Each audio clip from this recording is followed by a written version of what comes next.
points are gained or points are lost, there will be much to discuss.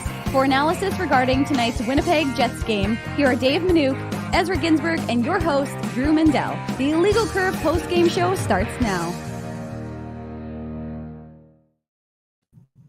Good evening, Winnipeg. Good evening, Manitoba. For all those joining us live on our social media platforms and our YouTube channel, we say good evening, universe, and welcome to the Illegal Curve post-game show. Alongside Ezra Ginsburg, I'm your host, Drew Mandel. Dave Manouk still gallivanting around the world. I believe today's destination is Madagascar. Madagascar for Dave Manouk, for all those who are playing along at home. But that's okay. We don't need him. I have Ezra Ginsburg with me, and that's all I need on this Wednesday, the 30th. Appreciate that, Drew. That's a very nice compliment. Yes, well, clearly I'm on drugs. That's the only logical explanation for that comment. Yeah, but I was going to ask you what you smoked before the post-game show, but I wasn't going to say anything. But no, I would never. It's all, nothing but love for you, Big Daddy. Nice to see you. It's been a few days. I hope you had a nice couple days off to yourself. Maybe reacquaint with the family, say hello, reintroduce yourself to your wife and kids. It's a little bit weird when you have 4 shows in a row, right? And then you have a couple of days off, and it feels like a week, right? So, yeah, I mean, it was nice to have a couple of days off, do some little grocery shopping, little spring cleaning. You know what I mean? No, I didn't really do anything like that. I just kind of got to bed a little bit earlier than normal. Yeah, well, we'll get you to bed early tonight. You don't have to worry. It's not a late night game. And so if there's any redeeming qualities about the 6 o'clock game, is that it does get you still can get a reasonable night's sleep. You've got young kids. I've told you this many times. Like, for me, the perfect start to a hockey game for a Jets game is 8 o'clock. Sure. Because then, my kids are almost in bed.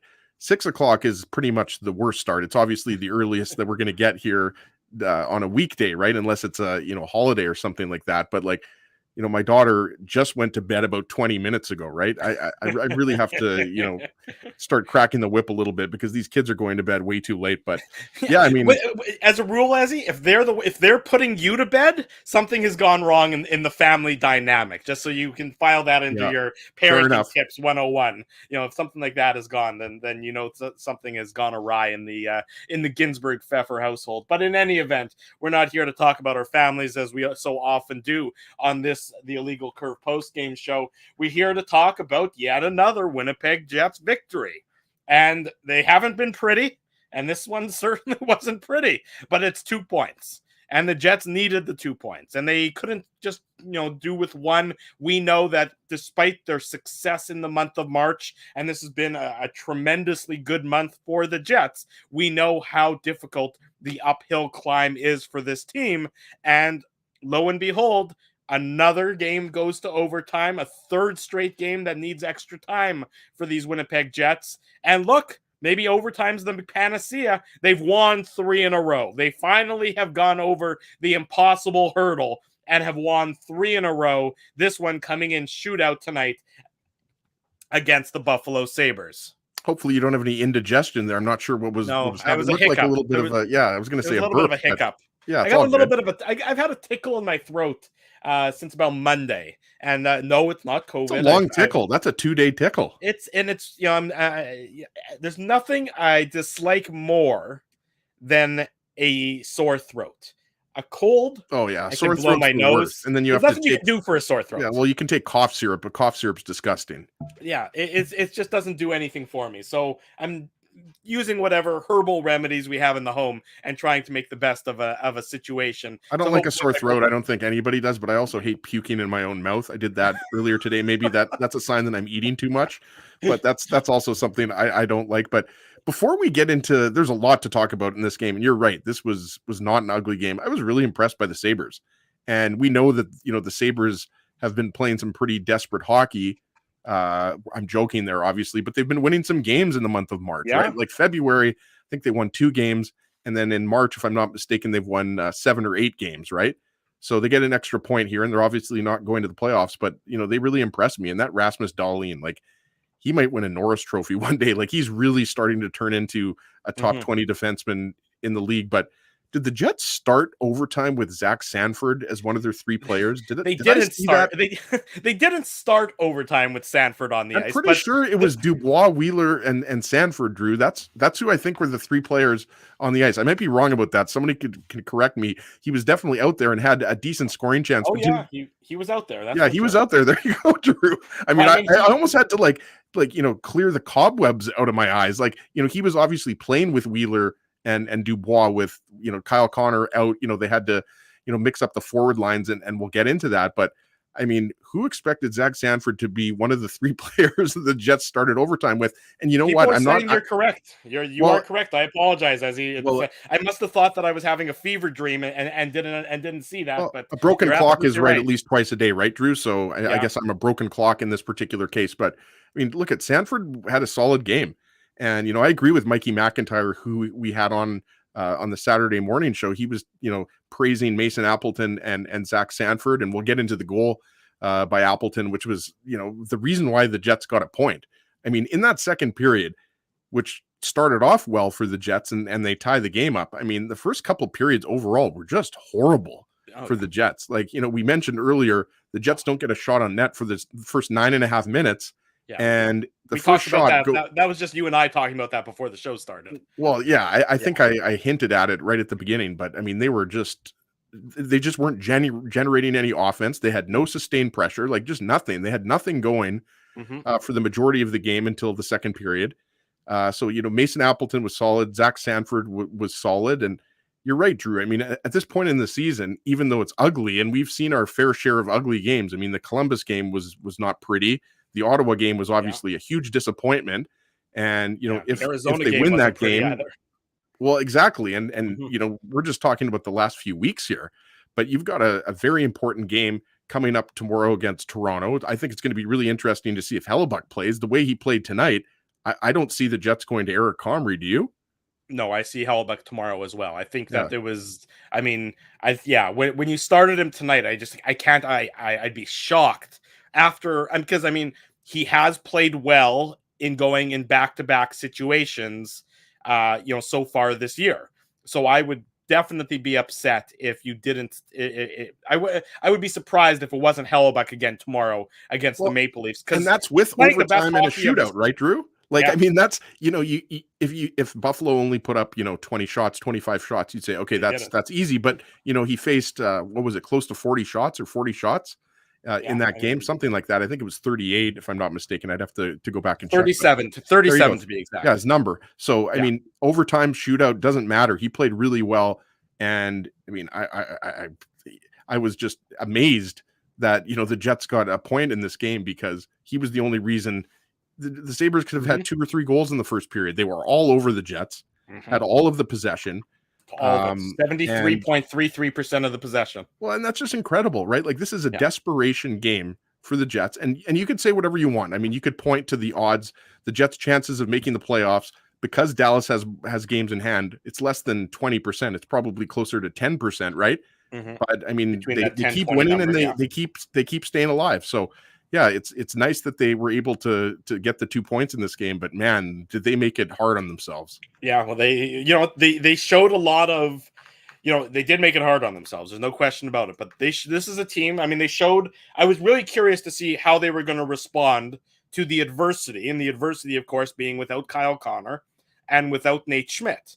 And, not getting a shot on goal in the first, over 5 minutes of the game, close to 9 minutes of the game is not a great sign about how you're going to respond to the adversity.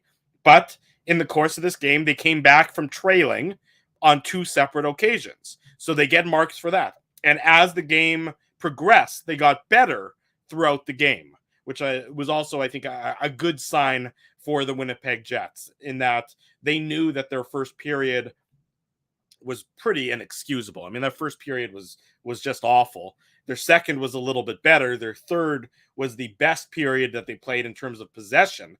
Albeit, I mean, the third period there was no blood drawn by either team. All the goals happened in the first 40 minutes of the game. But even in overtime, they killed off that penalty. I mean, you can't overstate the importance of killing off both the Dubois penalty in overtime and the Harkins penalty early in the third period. Those are 2 times where the Sabres had opportunities to, obviously in overtime, win the game, especially at a 4-on-3 overtime power play. That's a significant advantage. And the Jets did a tremendous job sacrificing life and limb is what I Logan said on Stanley, Twitter. what a shift for him. I mean, you could tell that he was in pain. Yeah. And yeah, I mean, the Sabres had the puck in the Jet zone for the majority of that power play in the overtime is what I'm talking about, obviously. Yeah. But for the most part, they stayed within their structure and everything like that. Mm-hmm. And I mean, it was Connor Hellebuck just coming up huge, right? Like he made some huge saves, and he was just excellent tonight. And it was kind of funny because Anderson and Hellebuck, I thought, were both really good throughout the game, and then it seemed like neither of them could stop anything in the shootout, right?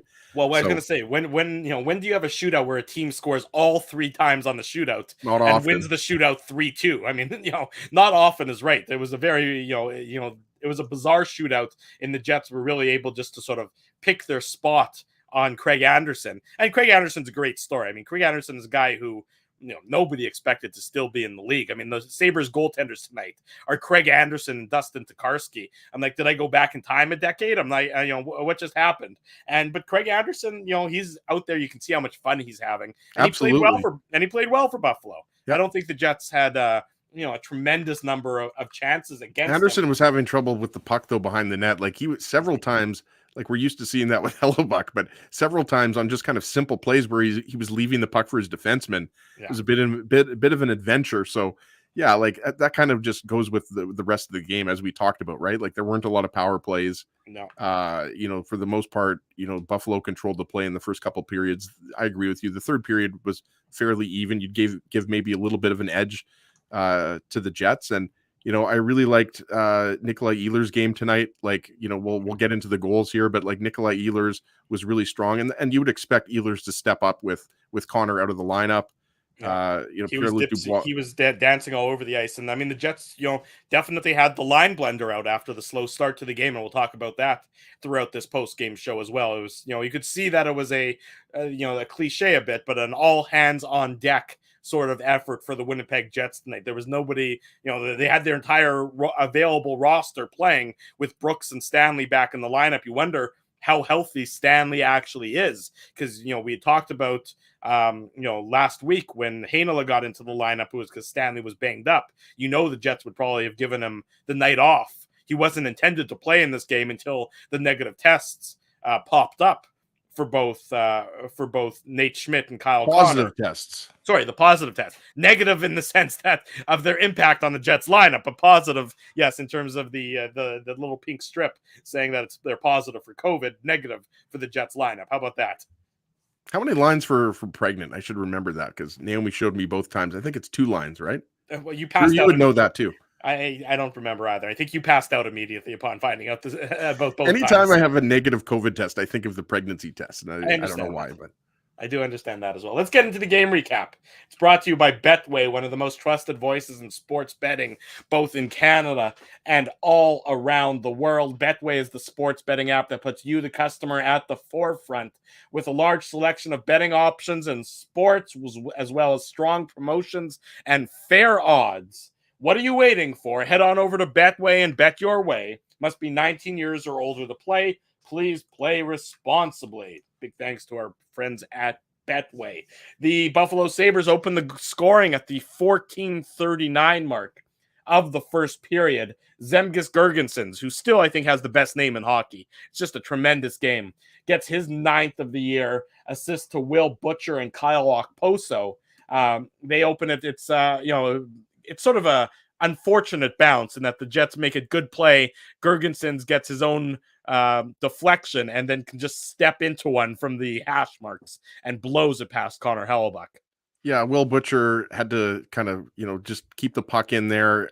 It was rimmed around the boards. And, I thought the stick check by Mark Scheifele wasn't the best, shot block. He's obviously not known for shot blocking, but it was kind of, it was almost like it was a half shot block. It wasn't his best effort. And yeah, Zemgus Girgensons, even though the shot is partially blocked, he just jumps on his own rebound and nobody's able to kind of get up there in the high slot and really get in the way. I don't blame him. That shot was coming hard. Well, yeah, it was a good shot, and he's a good player, and he obviously scored another goal later in the game. But I thought that fourth line was really solid. Winnipegger Cody Eakin was on that line, and Kyle Oposo, former top 10 pick. These guys should be on the fourth line, right? Like I think for years we saw Kyle Oposo, in the Sabres top 6. But you can tell that he's kind of he's relishing his new role, right? Sure. Like he's a guy that knows that the Sabres team isn't going to the playoffs. And I thought that line was solid all night long. In the first period, there were several shifts when it was the Okposo Eakin and Gergensen's line against the Scheifele line, and the Sabres had the Jets hemmed in their own zone. So give them credit for the fourth line, outplaying the Scheifele line. But Gergensen's deserves full marks on that goal for just following up the first shot that was blocked, and then just hammering home the second shot. And he did absolutely hammer it. I wanted to have got in the way of that one. That was coming like an absolute bullet, and it was 1-0 for but Buffalo. You could, sorry, Drew, I was just going to quickly say, like, watching that game live, you got the feeling that the Sabres were going to score eventually. Like, forget the fact that the Jets didn't have any shots for almost half of the period. The Sabres were all over them, so they were working in the Jet zone, and you could just kind of the momentum was all in their favor at that point. Yeah, look, the shots on goal in the first period were 13-5. It was a dominant first period for the Buffalo Sabres, and that has been an absolute that's becoming a problem for the Jets. I mean, it's not even that they're not look at ready who's coming up tomorrow night, right? Like, if you're not ready to start against the Leafs, you're going to be coming down off of a 4-0. 6-4 win, right? I mean, they lost a bunch of players. They lost Mrazek. They lost Rasmus Sandin. I forget who else they got. So it's a good thing they acquired Mark Giordano. But I mean, you play like that against the Leafs in the first period, and they'll score 3 goals or 4 goals, not 1 goal. No, in the second and third periods won't matter if you're behind to the Leafs like that. You're absolutely right. I mean, and it's this is the Jets have been in this sequence of games against non-playoff teams. I mean, it's been going back now since the Chicago game, which was over a week ago, this whole stretch against non-playoff teams. And the Jets did well in this stretch. The only blemish, of course, being that loss to Ottawa.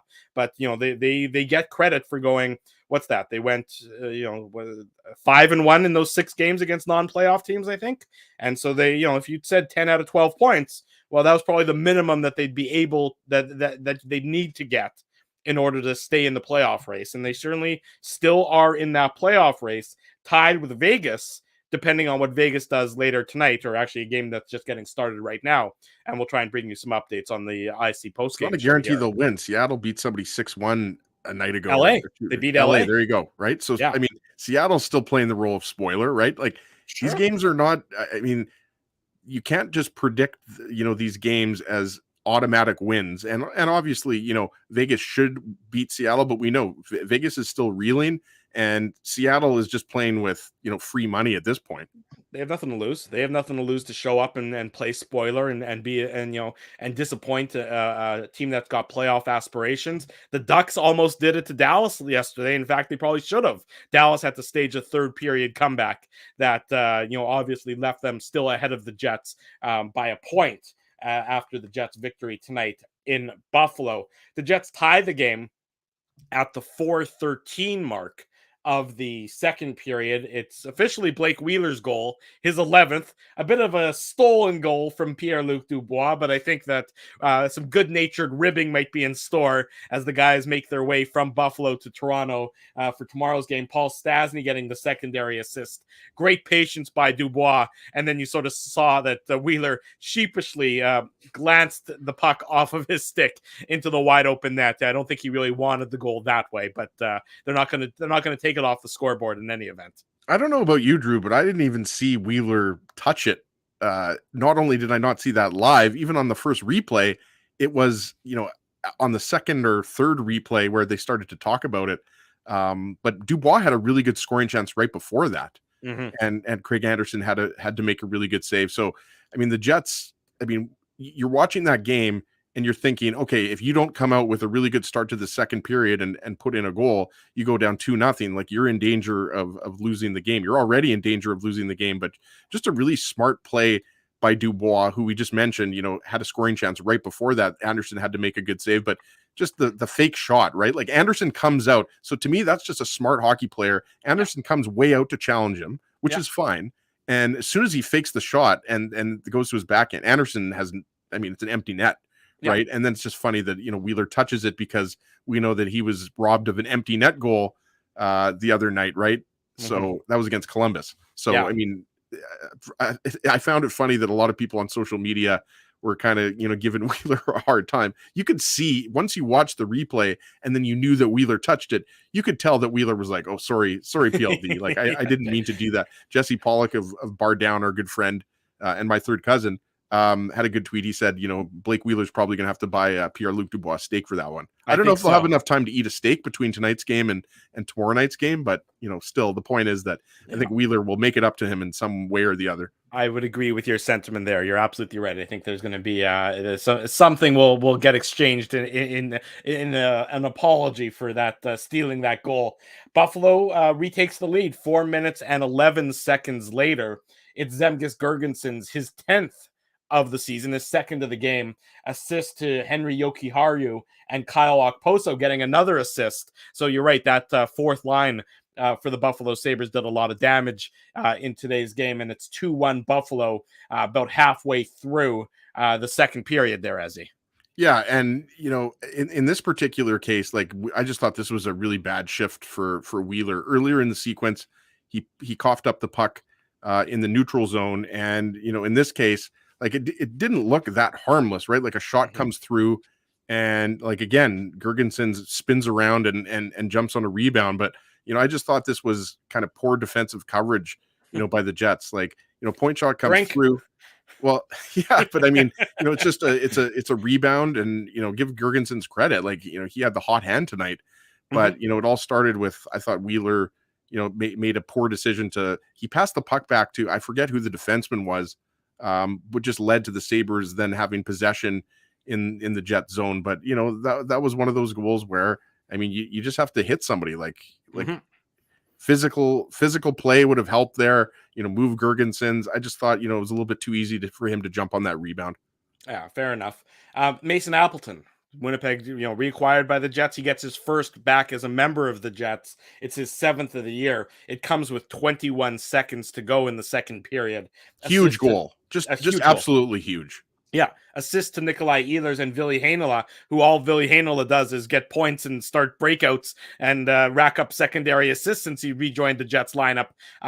It is a huge goal. Being able to go into the third period tied as opposed to down a goal, I think massive. Is an important in a game in which you're playing like that, right? That's like right. If it was an even game, okay, that what you just said applies. But especially in a game in which you had, what did they have, 13 or 14 shots after 2 periods? They had 16. They had 11. They actually outshot the Buffalo 11-9 in the second period. But you're right. It's not like they were playing. Buffalo had been controlling the game at that point, and absolutely, should have expected to have a lead, not be tied 2-2 after 40 minutes.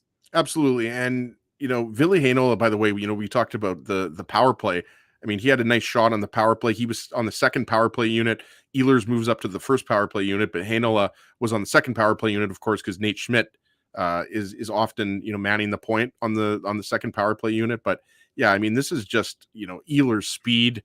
Starts the play through the neutral zone, backs off the defenseman, makes a nice pass over to Appleton. Just a nice shot, like kind of just shoots it in a good spot, and Anderson is beat, and Appleton continues to play well, and it just feels right for Appleton to be wearing that Jets jersey again and scoring goals. But I just thought it was a combination of Ehlers using his speed, and that's what I was going to say. We were talking about this on the Saturday show, and I was kind of joking, maybe Ehlers is on the third line, and you were saying, did you forget about Ehlers, because he's got to be in the top 6, right? Yeah. And obviously he will be in the top 6, but he was moved down to that line after Dave Lowry decided to go to the line blender. So just an absolutely huge goal. Let's talk about that line blender, because it certainly did come out. It came out at the start of the game, to be perfectly honest, because based on the skate this morning in Buffalo, everyone thought that it was going to be Svechnikov with Dubois and Wheeler.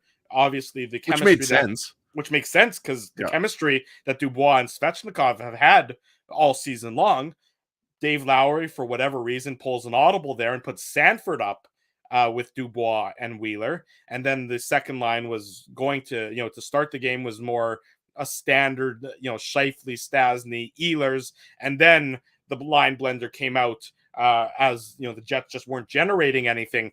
And you saw, I mean, I don't know if you can really declare any of those lines as a number one line after the line blender came out, because you saw Ehlers playing in that, on a third line, which I'm putting in quotes, with Lowry and Appleton, and it was sort of chaos, at least a little bit at that point in time. And not chaos in a bad sense, just sort of chaos in terms of who's playing with who for the Winnipeg Jets.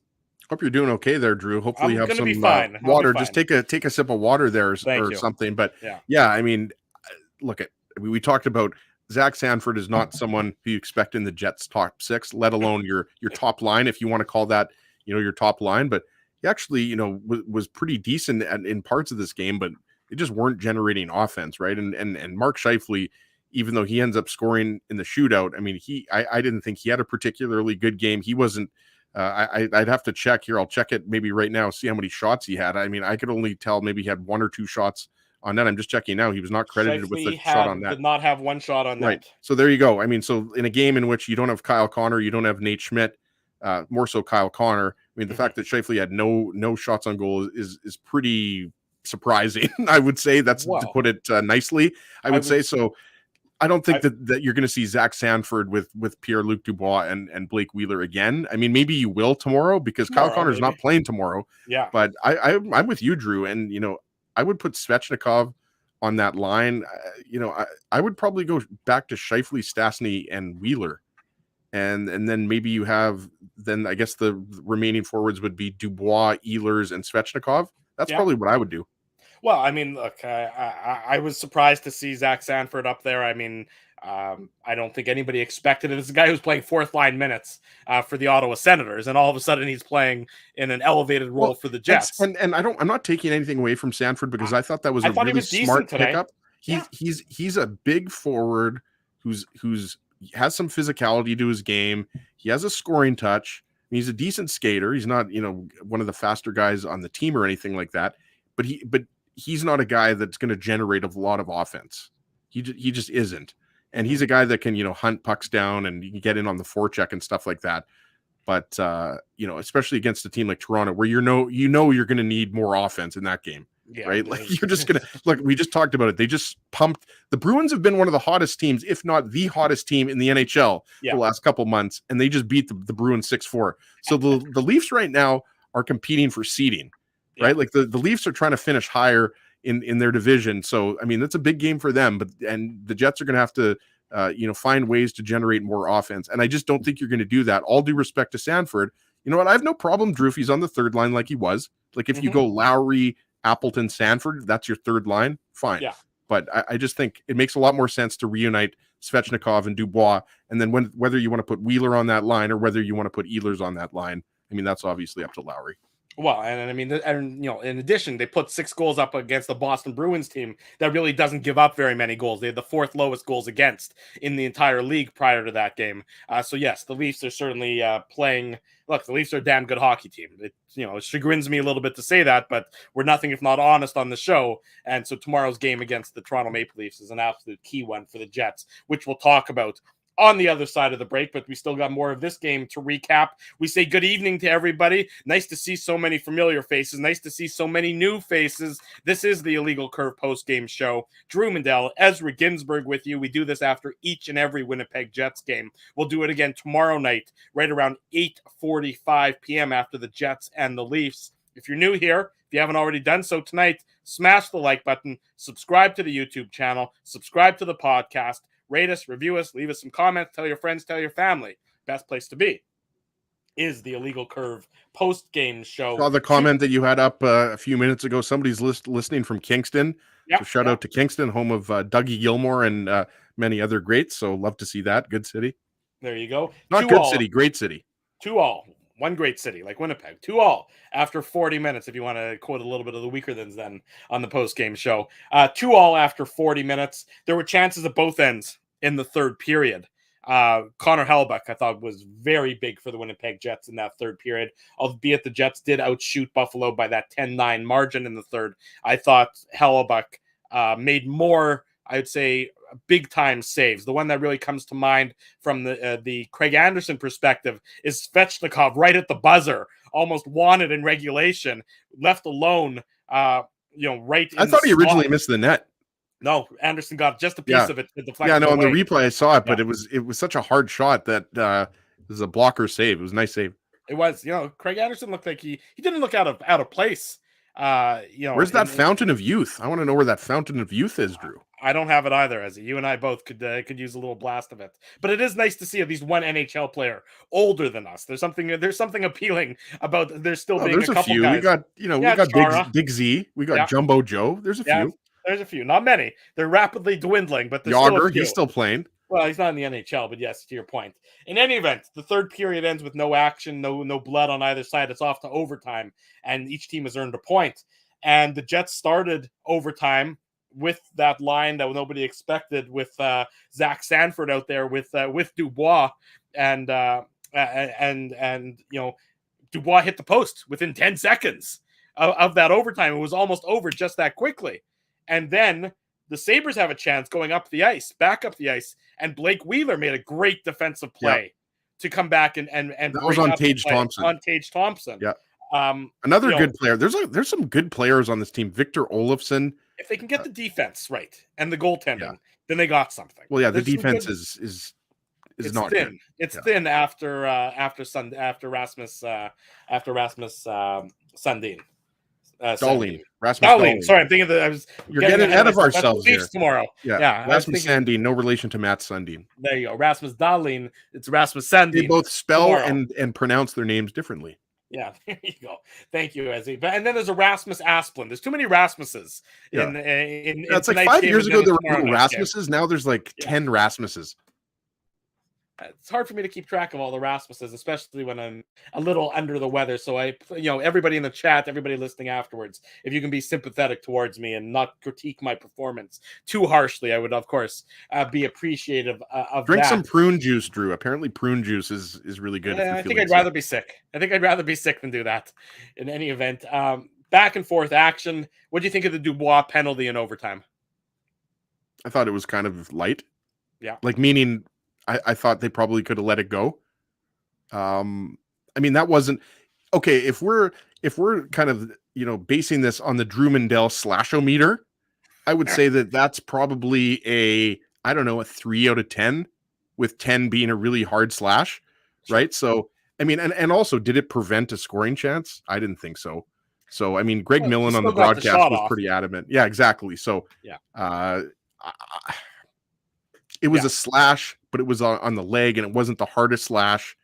But I mean, it's kind of up to the discretion of the official there. So I probably wouldn't have called it, but I think it's one of those plays where most Sabres fans would have said it's a penalty, and then most Jets fans would have said it wasn't a penalty. But fortunately for the Jets, they were able to kill off the penalty and force it to a shootout and eventually win it. But yeah, that was kind of one of those calls where you're like, ugh.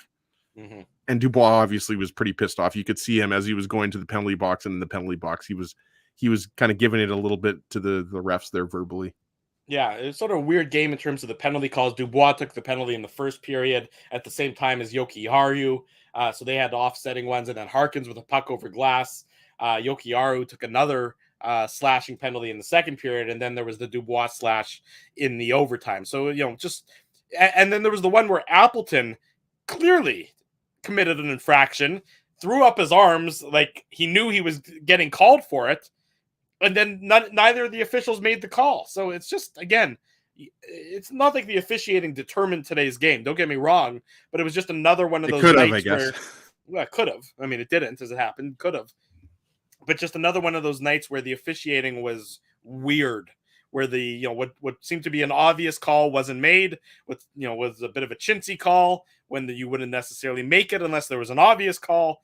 Anyways, back and forth is what it was. The game had very little hitting, right? So in that sense, I'm not surprised that there weren't a lot of penalties. Mm-hmm. Logan Stanley nailed someone. It might have been Peyton Krebs in the second period, former member of the Winnipeg Ice. former first-round pick of the Golden Knights who came over in the Jack Eichel trade. Yeah. I thought Stanley had a really good game. And you know, he's been criticized, including by us. Mm-hmm. You know, he's had some egregious turnovers, but I thought he was really solid tonight, like jumping up into the play. You know, we just mentioned that, you know, he was throwing some body checks. So really impressive by Stanley, because as you mentioned, Drew, we don't know if he's 100%. I have to assume he's not. But yeah, you have to assume that he's not, just based on the fact that, you know, he missed the last game, and, you know, we just don't know. But, you know, I thought he was really good, you know, in returning to the lineup after missing a game, for a guy who's, you know, struggled a little bit with his confidence. Yeah, that's very much so. So yeah, he did everything the Jets could ask of him tonight. Now, I mean, Ville Heinola to me has looked like another solid game for him. He looks like he belongs at the NHL level in the short audition we've seen from him as of late. So I think it's going to be hard to remove him out of the lineup, because he just continues to make simple plays and make them effectively, which is something that the Jets oftentimes haven't been able to say from their defense, which is, you know, oftentimes, more often than not, even look like a bit of a tire fire in their own zone. In any event, let's get to the shootout goals. Really, there was only one save, and it was it was Tage Thompson, the first shootout goal of them all. He made, Connor Hellebuyck made the save off of Tage Thompson, and after that, it was a goal scoring a delight. Pierre-Luc Dubois, Victor Olofsson, Mark Scheifele, Alex Tuck, and then Blake Wheeler with the shootout winner, the walk-off winner, to give the Jets the much-needed 2 points ahead of tomorrow's clash in Toronto, Ezzy. Yeah, and we talked about it a little bit, but the Jets are, I think, now 2-3 in the shootout. So going into this shootout, they were 1-3, and I believe Pierre-Luc Dubois hadn't scored on any of his shootout attempts. Yeah, and Mark Scheifele and Blake Wheeler haven't been very good, as we mentioned. They have only won a single game prior to tonight in the shootout, right? So, I mean, look, ultimately we're not sure, you know, if the Jets are going to get this playoff spot. There's lots of hockey to be played. All they can do is keep winning games. But if you lose to Toronto and don't get any points tomorrow, and Dallas wins, Dallas is going to have 3 games in hand, and they're going to have 3 more points, right? So tomorrow's game is just as important, if not, you know, more important than tonight's game. They're just going to get more and more important, right? Because the Jets just, they don't control their own destiny. I hate to say that, but with Dallas having 3 games in hand, tonight's a perfect example, right? You win, but not only are you still behind a point, but you've still, you know, got 3 more games played. So yeah, I mean, impressive. I hate the shootout, you know that, Drew. But yeah, this was one of those games where, you know, the Jets were perfect, and they haven't been very good in the shootout. So, you know, that's something that you can build on. It sounds kind of weird to say it, that you could, you know, build on, you know, having a successful shootout. But when you played like crap for the first half of the game, and, you know, you're a team that you're a team that has given away a lot of points in whether it's overtime or the shootout. I mean, you know, that's huge. So we'll see. It won't mean much, though, unless they pick up at least a point tomorrow, and preferably 2 points, because of the Dallas plays again tomorrow against Anaheim, and then they have 3 games in hand. So, I mean, full marks for getting the 2 points, but not full marks for the way they played for the majority of the first period and the majority of the second. It certainly wasn't the prettiest, but it's a win, and that's what the Jets needed, and they're going to feel good about that. And they head to Toronto, having won 3 games in a row for the first time in the calendar year 2022, and they have an opportunity with a win tomorrow, I believe, to have the most wins in a month for this Winnipeg Jets 2.0, getting their 12th win if they get it tomorrow against the Maple Leafs. And they've also played 27 games in the month of March. You know that a game and a win against the Maple Leafs will certainly, do wonders for the confidence, and will certainly do wonders for the mood of everyone that's joining us here on the Illegal Curve post. I just realized it's April on Friday. Correct. April 1st. That's insane. Well, based on the amount of snow outside, yeah, I would agree with you. I would concur with that statement of yours there, Mr. Ginsburg. This has been the Betway Game Recap. It's brought to you by Betway, one of the most trusted voices in sports betting, both in Canada and all around the world. It's simple, fun, and safe to bet with Betway. Head on over to Betway and bet your way. Must be 19 years or older to play. Please play responsibly. When we come back, more on the Jets Sabres, more on tomorrow's Jets Leafs game. We'll do a Tough Duck hardest hitting comment winner. Much more to come. Don't go anywhere. It's a Wednesday night. It's the IC post-game show. The Jets are victorious 3-2 in a shootout in Buffalo. With Ezra Ginsburg, I'm your host, Drew Mindell. Stay with us. We'll be right back. Jerry Seinfeld, Chris Rock, Jon Stewart, Dennis Miller, Brad Garrett, the biggest acts and all the up-and-comers. They've all made their mark at Rumors Comedy Club, North America's longest-running independent comedy club. Rumors has kept Winnipeg laughing for over 25 years. When was the last time you laughed out loud? Make it a great night out with friends or book your office or birthday party, even a fundraising event at Rumors. Get all the details and dates on upcoming shows at rumorscomedyclub.com. He winds up. Oh, looks like Ezzy took that one right in the choppers. A blistering fast puck hurts like HE double hockey sticks. That's why I let the pros at Linden Market Dental Center turn my yow into wow. Get your brilliant smile back with state-of-the-art restorative and cosmetic dentistry from real pros. And remember, always wear a mouth guard. Now that's solid on ice advice. Learn more at lindenmarketdentalcenter.com. Creating smiles for life. Whoa, Ezzy, everything okay? You look stressed. Of course I'm stressed. We're moving, the house is upside down, the kids failed miserably at packing the fine china, and my life is in chaos. Chaos! Yes, that does sound like a problem. What am I going to do? Ezzy, relax. Rolly's Transfer Moving and Storage is the answer. With 60 years of experience in moving Manitobans and a track record of exemplary customer service, one call to Rollies and your stress is gone. No job is too big or too small. Just visit rollies.com and they will take it from there. Thanks, Dave, and thank you, Rollies Transfer Moving and Storage, online at rollies.com. Hey boys, finding parking on game day shouldn't take longer than the Minute Minute. It shouldn't take longer than 1 minute? Yeah, less than a minute? I spend at least 20 driving around to find street parking, or if I'm in a rush to the game, I'll shovel out 20 at a parkade.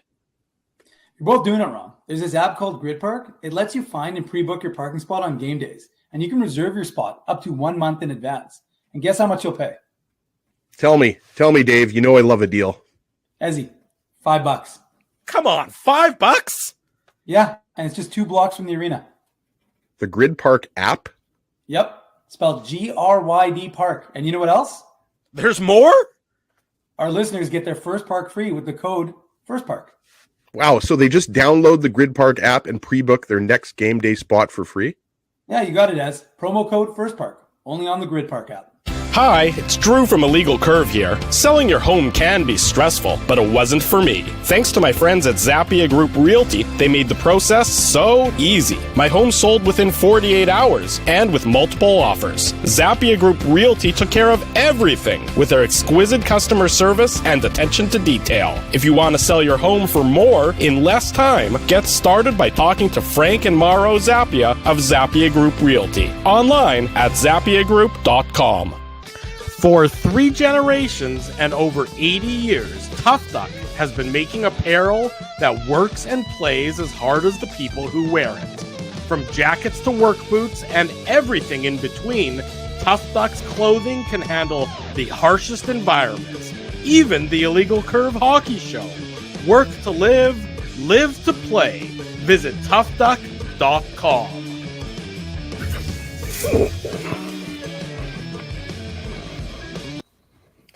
Bottom of the hour is come and gone. Welcome back to the Illegal Curve post-game show. Drew Mindell, Ezra Ginsburg with you. It's a Wednesday night. Back tomorrow night again, as we mentioned. The post-game show following the Jets and the Toronto Maple Leafs. Same start time, 8:45 p.m. Put it in your calendars. Put it in your diaries. Put it in your day timers. Put it in your Palm Pilot. Diaries? Yeah, maybe they have a diary. Don't you have a diary? A day timer? You know, they're the same thing. Your calendar. No. You didn't even react when I said Palm everything's on my phone. iCalendar. There you go. That's fine. You know, I don't do anything. Maybe like, not everybody. I like to keep lists. Like I do lists. I do sticky notes and stuff like that. Uh-huh. But I use the Monday app for work. Yeah. But no, never had a diary. Okay. Well, you know, maybe you want to start journaling. Maybe my sister had a diary, but she was like, 10 years old.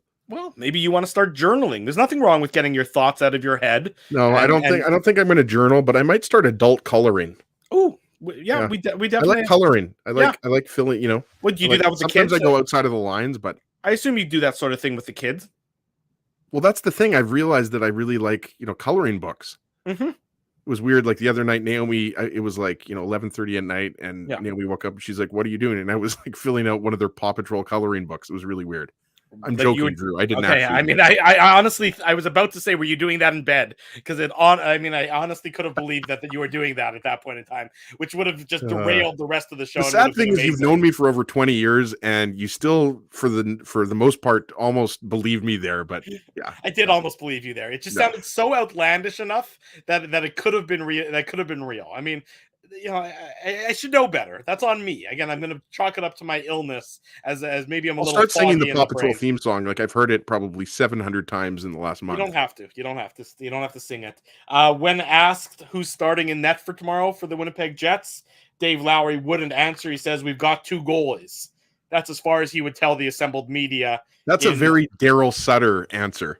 Yeah, we've got 2 goalies. Thanks. We appreciate that. Thank you for your contributions there. When Mike McIntyre thinks it's going to be Connor Hellebuck, like we both do, Mike McIntyre, I'm taking this from his Twitter feed. Thank you, Mike. When he asked Connor Hellebuck if he'd be raring to go tomorrow night in Toronto if called upon to play back-to-back, Connor Hellebuck responded, quote, "All I know is there's some chicken wings in the locker room with my name on them."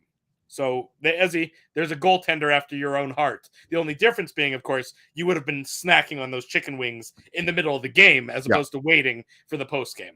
Yeah, exactly. Yeah. Do you have a Tough Duck hardest hitting comment for me, my friend?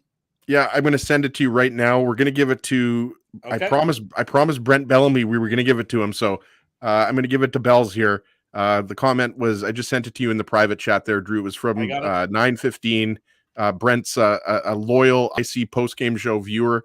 The comment was, how did the line blender spit out number 13 with 1 minute left in 3-on-3? Number 13 is obviously Zach Sanford. It's kind of funny because that number 13 was obviously worn by Brandon Tanev and a guy named Teemu Solani back in the day, but I don't think anybody expected Zach Sanford to start the game, and I don't think a lot of people expected Zach Sanford to be out there to end the game. Well, he started with 1 minute left in 3-on-3. Is he like from Buffalo? I was trying to figure out what was going on there, but that was the line blender before the game even started. It was assembled that way. So where is Zach Sanford from? I don't know. I don't think he's from Buffalo though. I mean, I want to say he's the Midwest, Massachusetts. Okay, I was close. Yeah. He's American. I knew Zach Sanford was American, but yeah. So I'm not sure what was going on there, but yeah, I mean, he had a good game. It was a pretty solid game. He almost scored a goal. But I don't think anybody expected that. So Brent, send me an email, Ezra@illegalcurve.com, or you can slide into my DMs. I'm pretty sure we follow each other on Twitter, and then Tough Duck will send you a toque. So just send me your mailing address and we'll send it out to you.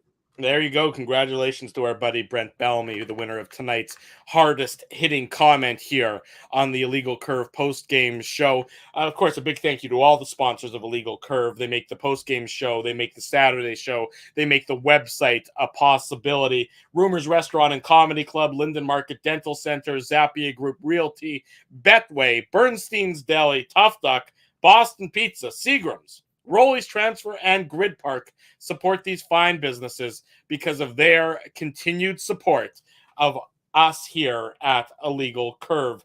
The Moose are in action. They're out shooting. Well, hang on. I got to do this. Sorry.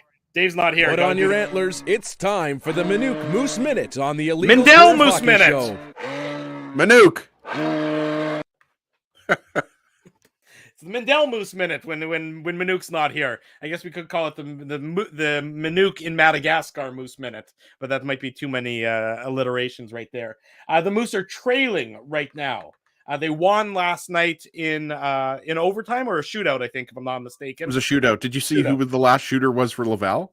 Sami Niku. It was our old friend Sami Niku was the last shooter for Laval, and he was stopped on the shootout attempt. And Morgan Barron scored for the Moose, not the Jets, for the Moose, with only, I think, about 3 or 4 minutes to go in the third period to send the game into extra time, where the Moose obviously capitalized and were victorious in the shootout last night. Tonight, they've controlled the shots on goal.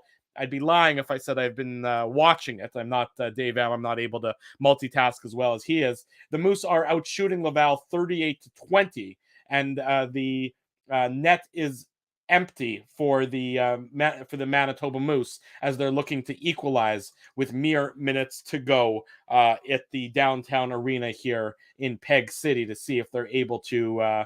No, they were not. It was a 4-2 Laval win. They scored into the empty net. So the Moose dropping the second game of the back-to-back by a 4-2 margin.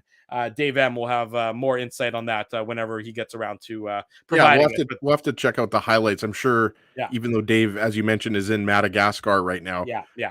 He's, by the way, for those who haven't been listening to the last few post-game shows, he's not actually in Madagascar. We've been pretending like he's in different countries. Yeah, we don't know where he is. No, we don't know where he is. So we're just making up locations. It was Borneo, right? The site of the first survivor. Yes. I think, tomorrow night it might be Papua New Guinea. Yes. It might be, we're not sure. Zambia. I mean, it really could be anywhere. We don't even know what continent it is. He might be in his basement. We really don't know. Right. Yeah. I mean, he could be in my basement right now. I'm in my basement in River Heights, so he could be somewhere. He could be right around the corner there. Yeah, I have no idea.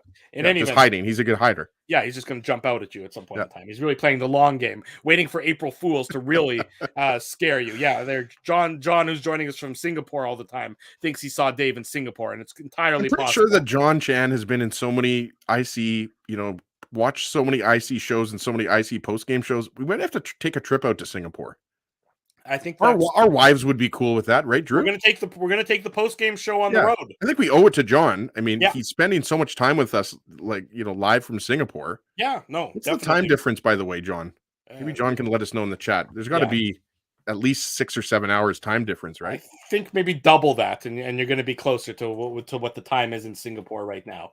But I think it's probably closer to 14 hours is my guess. Not 6 or 7 there, Mr. Ginsburg. 6 or 7. It's 10:40 in the morning right now, so it's 13 hours ahead of us in Singapore right now. It's 9:40 at night here. Yeah, so it's 13 hours ahead of us.